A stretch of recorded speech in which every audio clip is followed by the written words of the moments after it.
Ceiling పడిపోయింది, leak పడుతుంది. అది కూడా వచ్చేలా టిల్ట్ చేసి టిల్టప్.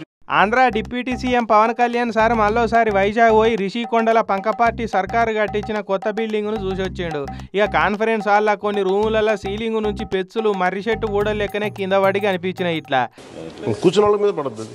నిన్న మొన్నటి వానలకు బయట వాన పడితే లోపల జలపాతం బారింది. ఇట్లా మీరు అక్కడ ఉండండి ఒక నిమిషం అక్కడ.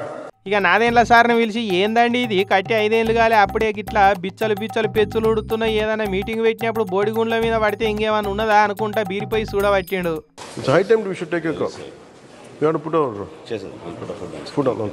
ఇక దీనికంటే హరిహర వీరమల్లు లేచిన సెట్టే మంచిగున్నట్టున్నది. ఓజీ లేచిన ముంబై సెట్ ఇంకా ముద్దుగున్నది. వానవడ్డ లీక్ కాకపోతుండే అని మనసులో ఫీల్ అయినట్టున్నాడు సారు.